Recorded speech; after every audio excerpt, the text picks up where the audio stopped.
I want to start with the thinking behind this framework. At its core, this is one learning architecture expressed through different functional layers.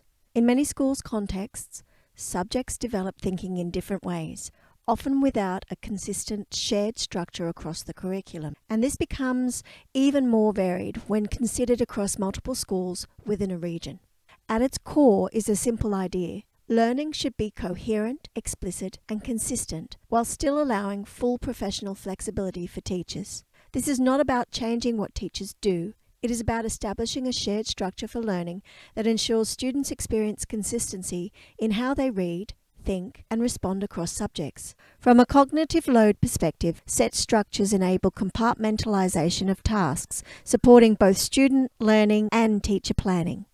Each component can operate independently. They can be introduced for implementation at different times depending on school readiness. The underlying structure remains consistent in all contexts. From a management perspective, this enables clearer focus for professional development, including AIP goals. The documents contained in this video are resources that are available for rollout, with the knowledge that they are for whole school engagement, feedback, and ongoing reflection, with student outcomes at the core. The 7 pillars represent the philosophy and design principles that underpin this approach. They describe what we understand effective learning to be across a whole school system, including consistency of experience for students, clarity of expectations, and the development of independent, reflective learners. They are not a program to be delivered or a set of steps, but a way of making visible the principles that should shape learning design across schools. In simple terms, they define structure for students and planning while preserving flexibility for teachers. From the 7 pillars foundation, we move into PCSQ, our first structured whole school framework, focused on reading and comprehension across the curriculum. What is PCSQ? This particular approach to PCSQ, predict, clarify, summarize, and question, provides a structured approach for how students access and process information while preserving professional autonomy.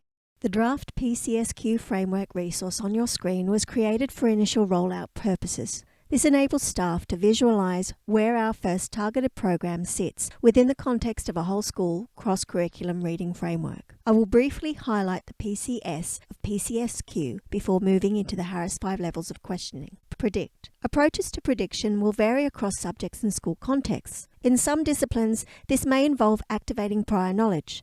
In others, it may involve hypothesis building, contextual inference, or disciplinary reasoning. The purpose is not uniform method, but consistent cognitive intent, preparing students to engage meaningfully with new information. Clarify. You may note in the draft document, clarify is where our whole school vocabulary program will be aligned.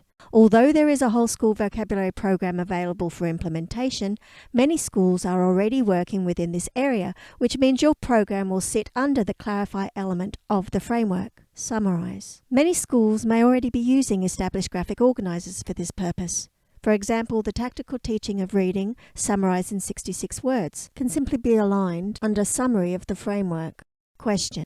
This is the first explicit shared rollout focus across the system. The Harris 5 levels of questioning provides a consistent meta-language for thinking across all subjects and is the key driver in developing deeper comprehension. I have aligned all subject area disciplines to the Harris 5 levels of questioning through the discipline area column to create a cross-curriculum approach. Please note, these tables are for teacher reference and discussion, where the steps visual is the interface for students.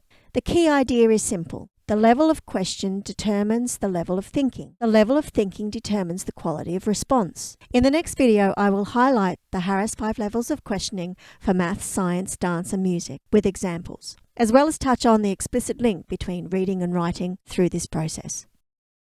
Thank you for listening.